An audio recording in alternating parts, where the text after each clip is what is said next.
ABBA, one of the most legendary pop groups ever, took the world by storm with their catchy tunes and unforgettable performances. But behind the sparkling exterior was a web of complicated relationships and personal struggles that eventually led to their heartbreaking breakup. Let's take a closer look at the untold stories of love, loss, and resilience that shaped ABBA's journey.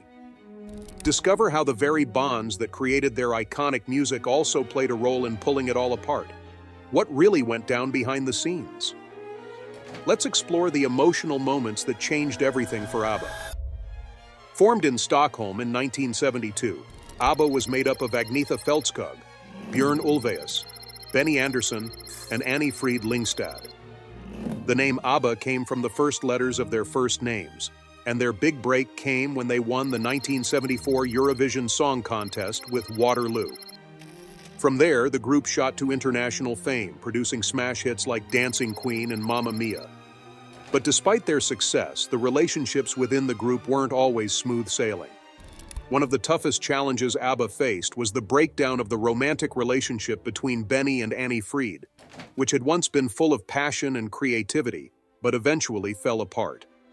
They split in 1980 and divorced in 1981. Remarkably, even after all this, Benny and Annie Frid continued to work together in ABBA. As Annie Frid herself put it, "Now that Benny and I have broken up, we can work much better together. Our relationship isn't as intense, but we still stay in touch." Their ability to keep collaborating professionally was key to ABBA's success, with their combined efforts helping to sell over 380 million records worldwide. Benny and Annie Frid were absolutely vital to the band, and their creative partnership left an undeniable mark on ABBA's legacy. Andersson didn't just co-write some of ABBA's biggest hits like Waterloo, SOS, Dancing Queen, and The Winner Takes It All with Björn Ulvaeus. He also produced Annie Frid Lyngstad's highly praised solo album Frida in 1971. Together, Benny and Annie Frid co-created the hit musical and film Mamma Mia. Their relationship had its ups and downs, but their creative partnership made them one of pop music's most dazzling duos. However, another couple in the group, Agnetha Fältskog and Björn Ulvaeus, had their own story to tell. Agnetha and Björn met in 1969 and married in 1971. Their relationship seemed like the perfect match, bringing 2 children into the world and contributing to ABBA's unstoppable rise to fame.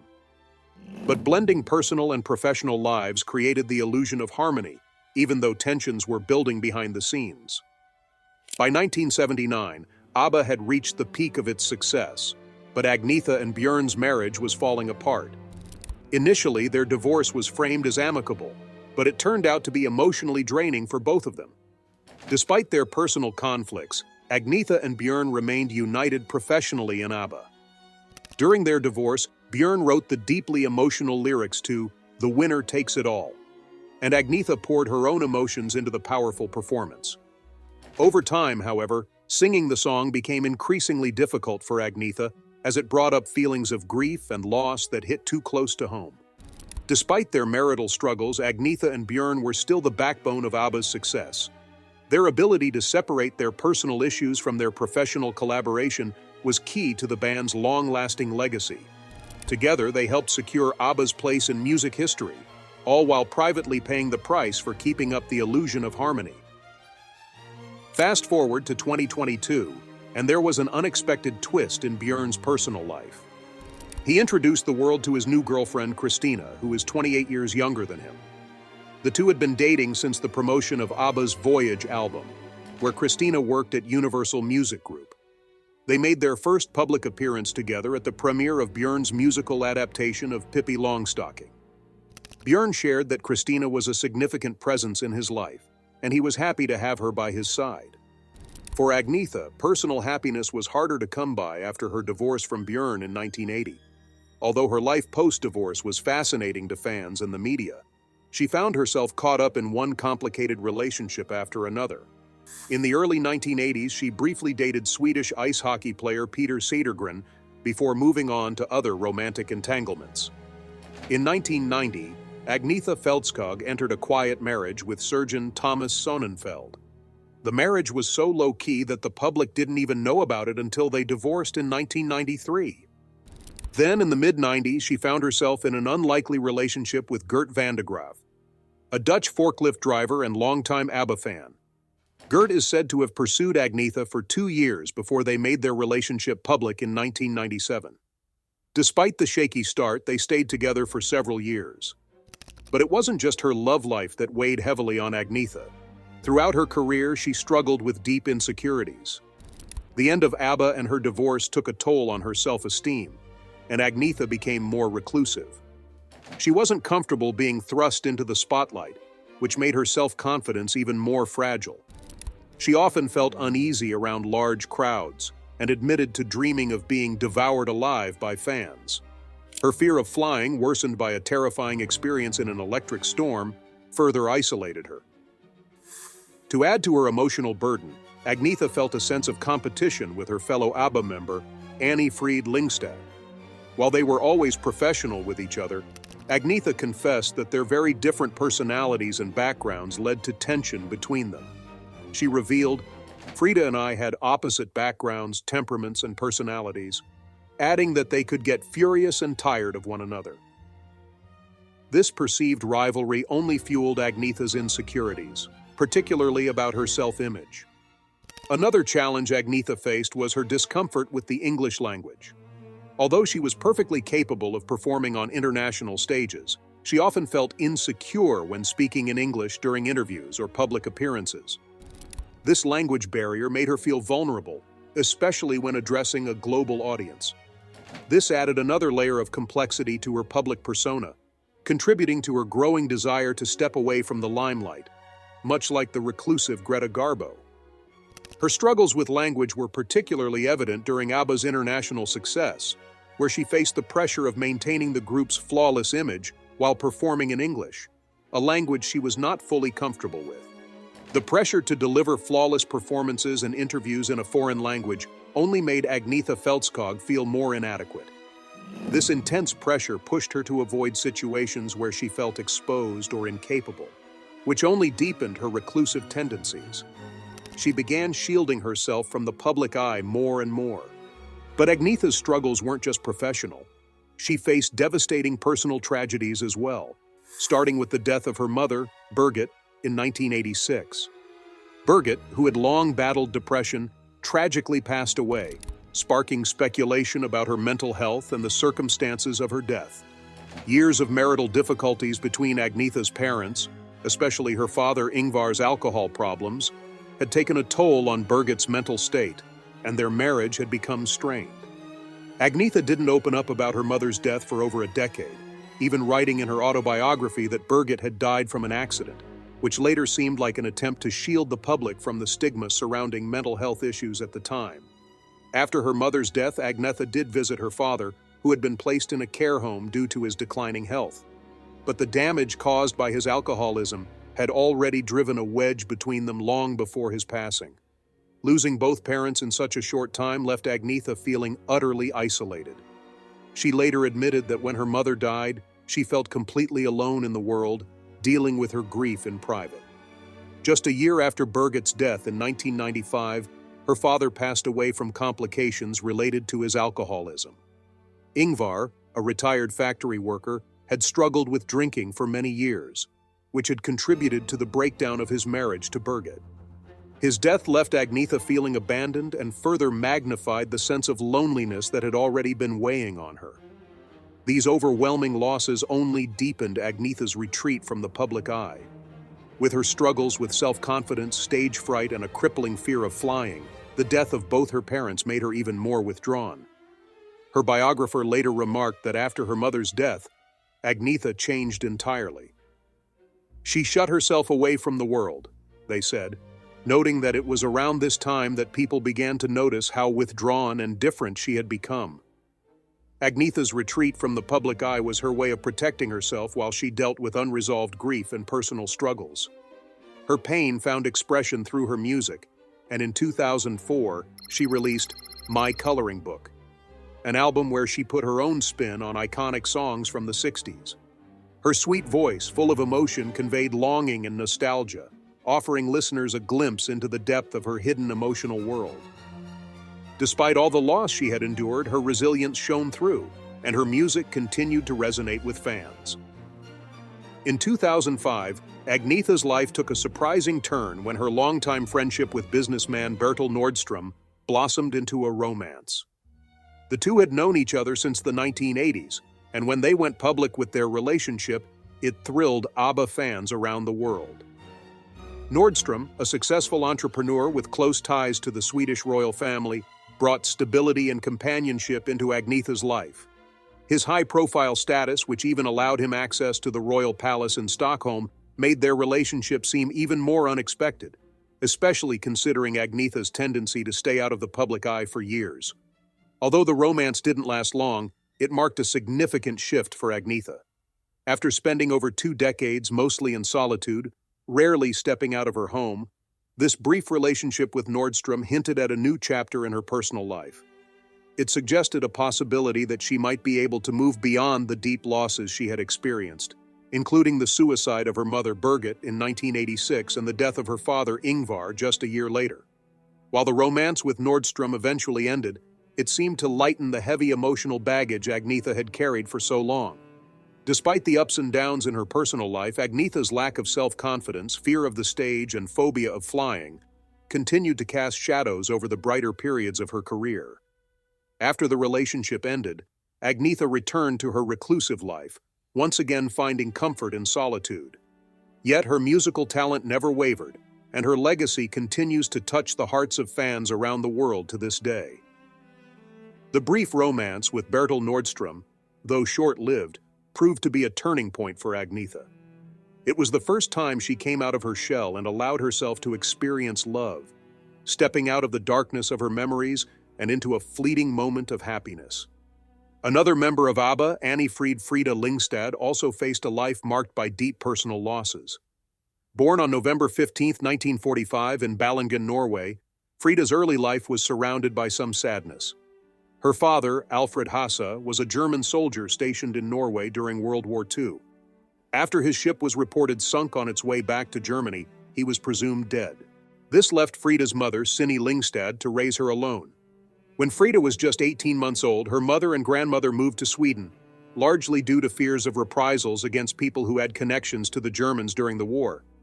Sadly, Cindy passed away from kidney failure on September 28, 1947, when Frida was only 2 years old, leaving her to be raised by her grandmother, Agi, in the small town of Torshälla, just outside Eskilstuna. The sudden loss of her mother deeply affected Frida, shaping her emotional world and identity. Growing up without a mother, she learned to become incredibly resilient and self-sufficient at a young age. As she got older, Frida would come to see how her childhood experiences influenced her approach to relationships and life itself. Despite the loss, her grandmother provided the love and stability that Frida needed, and it was in this environment that Frida nurtured her love for music. This passion would later play a crucial role in her rise to fame as a member of ABBA.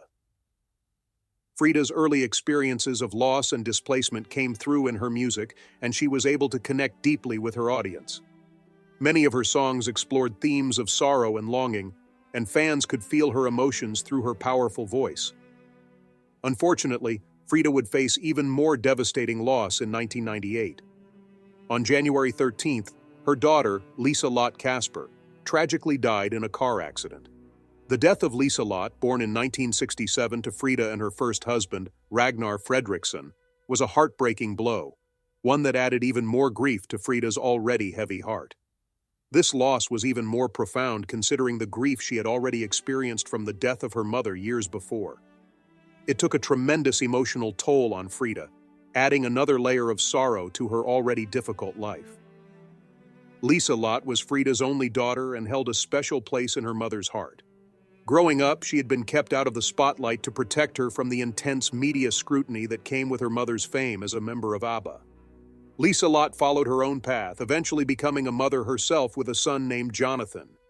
Tragically, in January 1998, Lisa-Lotte was involved in a fatal car accident in Leonia, Michigan. At the age of 30, she died instantly from the impact of the crash. The loss was overwhelming for Frida, plunging her into a deep grief that led her to withdraw from the public eye. She stopped working on an album she had been preparing and confessed in interviews how difficult it was to cope with the tragedy. describing it as feeling like the end of the world. This heartache was compounded a year later in 1999, with the death of Frida's husband, Prince Henrik Russo. Prince Russo, born March 27, 1950 in Switzerland, was a landscape architect and member of the formerly sovereign House of Reuss. He married Frida on August 26, 1992, making her Princess Russo and Countess of Plauen. Their marriage was a bright and joyful chapter in Frida's life, bringing her much-needed companionship, stability, and happiness, as well as a close-knit family atmosphere with his 2 daughters from a previous marriage. However, in 1999, Prince Russo was diagnosed with lymphoma. Despite his courageous battle against the illness, it advanced rapidly, and he passed away on October 29, 1999, at the age of 49. The loss of her husband just a year after the death of her daughter deepened Frida's grief, and she entered a prolonged period of mourning. Reflecting on her overwhelming sorrow, Frida described how it felt as though the grief consumed everything around her. Despite the pain, she was supported by God, friends, and family, which helped her slowly begin to heal. Over time, Frida started to emerge from her grief, spending more time outdoors and engaging in good works that aligned with her personal values. She gradually returned to public life, rediscovering her music and reaffirming her place as one of Abba's iconic voices. Though the tragedies she endured left deep scars on her emotional landscape, Frida's resilience, strength, and musical legacy continue to inspire fans worldwide. Her story of loss and survival adds depth to the enduring fame of Abba and sheds light on the personal struggles behind the public persona, contributing to the complexities surrounding the band's breakup. Abba was a Swedish pop group that reached international stardom during the 1970s and early 1980s, becoming one of the best-selling music artists of all time. The group's unique sound blended Swedish folk with contemporary pop, using advanced recording techniques like double tracking to achieve their signature polished sound. Lyrically, Abba's music often centered on themes of love, loss, and heartbreak, allowing listeners from all walks of life to connect with their songs. Their music became a cultural phenomenon, especially within the gay community during the disco era, with hits like Dancing Queen and Mamma Mia. These songs were not only anthems of escapism, but also empowerment, making their carefree style a powerful force in pop culture. Beyond their music, Abba's stage presence and costumes won the hearts of audiences worldwide, further building their iconic image. By the late 1970s, Abba was at the peak of their fame, topping charts with both albums and singles, cementing their status as global superstars. However, the release of Arrival in 1976, which featured hits like Knowing Me, Knowing You, and Money, Money, Money, marked a pivotal point in their career. Despite their outward success, personal tensions began to surface within the group. The 2 married couples, Björn Ulvaeus with Agnetha Fältskog and Benny Andersson with Annie Fried Lyngstad, Frida, faced growing challenges in their personal lives, which impacted their professional collaboration. As their artistic visions began to diverge, creative tensions rose, and the urge to pursue solo projects started to take hold.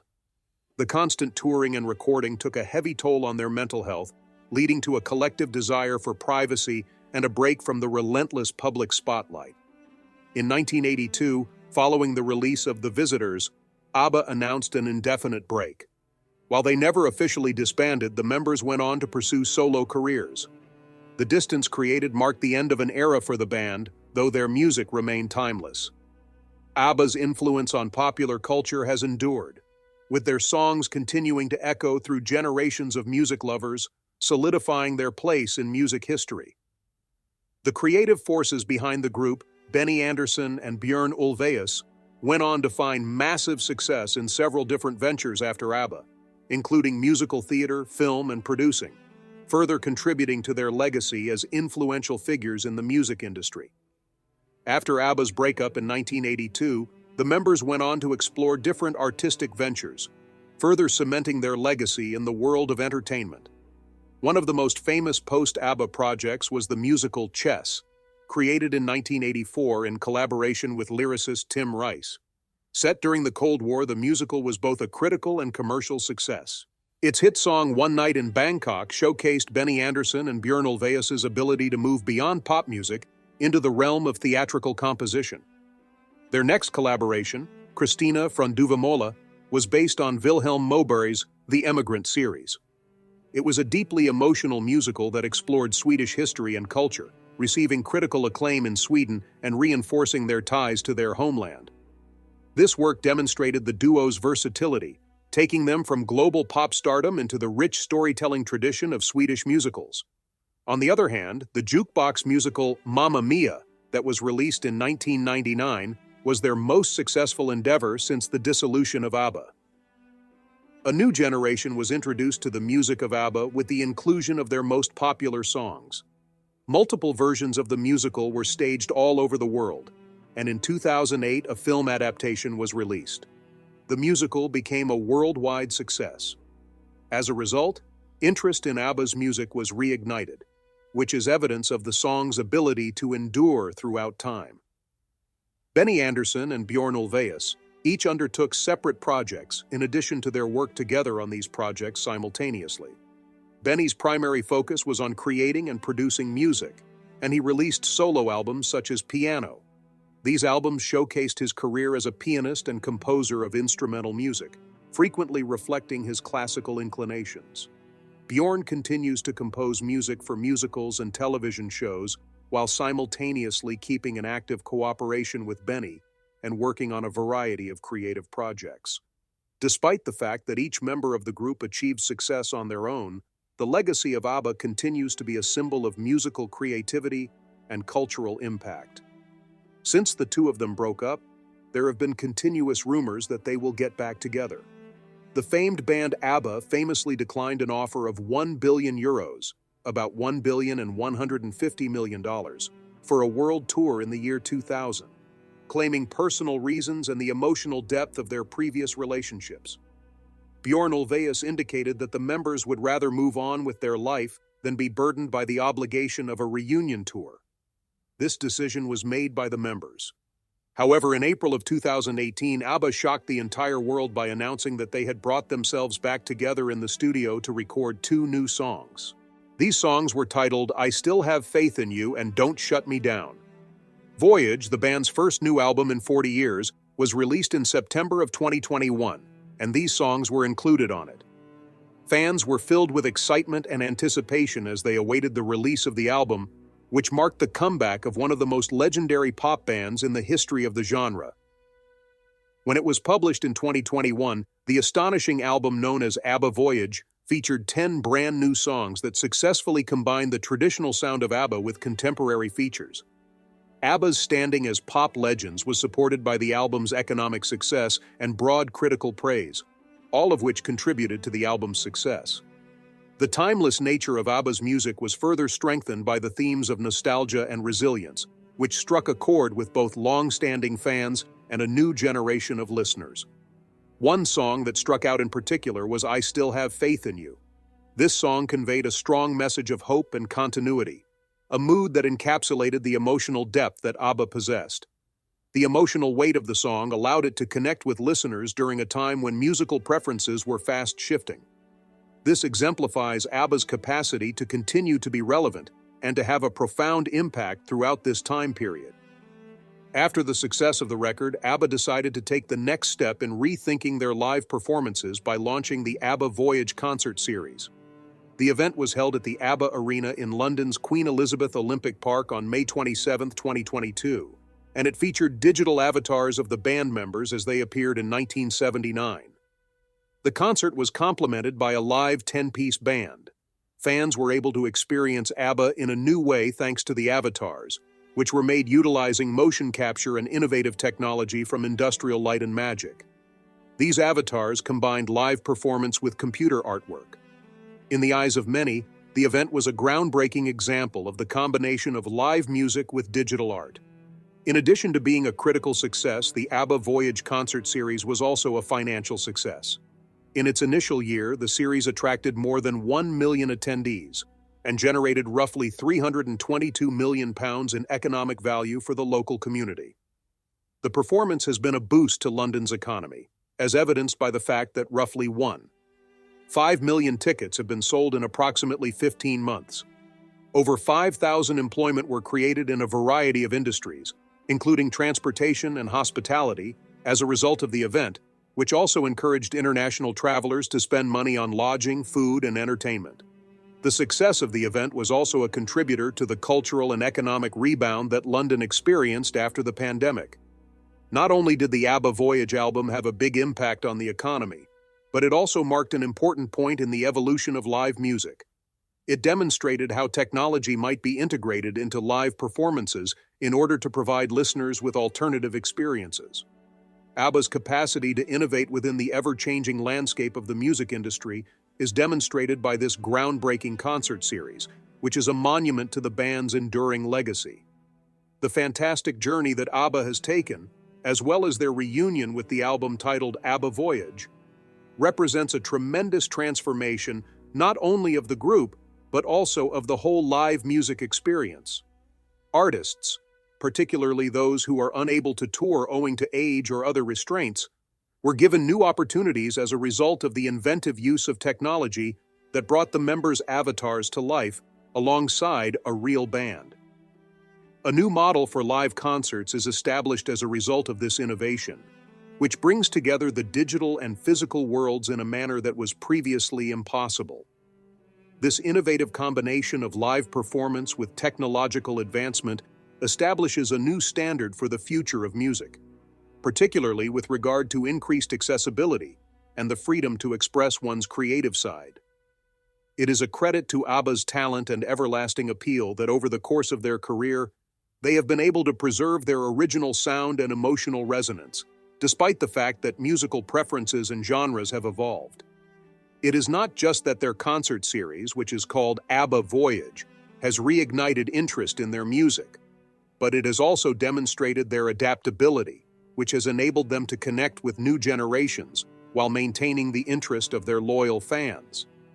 This demonstrates that the influence of ABBA extends beyond the decades, and that their music continues to have cultural significance, igniting feelings of joy and connection in listeners all across the world. What is most notable about the trip that ABBA has taken is the way in which they have accepted change without sacrificing their authenticity. By getting back together and making inventive use of digital technology, they have discovered a means to maintain their relevance in the entertainment industry, which is constantly shifting and developing. This concert, which is called Abba Voyage, is more than just a performance. It is a new model for live concerts that demonstrates how technology can open doors to experiences that are both unique and entertaining. In terms of the cultural influence, the reunification of ABBA and the concert series known as Voyage have made a considerable contribution to the music industry as well as the local economy, particularly in London. Over and above the financial success, it has also contributed to the enhancement of the city's cultural landscape, demonstrating once more that the legacy of ABBA continues to expand and inspire. The journey that ABBA has taken is, in general, a celebration of artistic resiliency, invention, and the enduring power of music to link people throughout time. Observing how they have been able to develop while yet remaining faithful to their origins is a moving and motivating experience.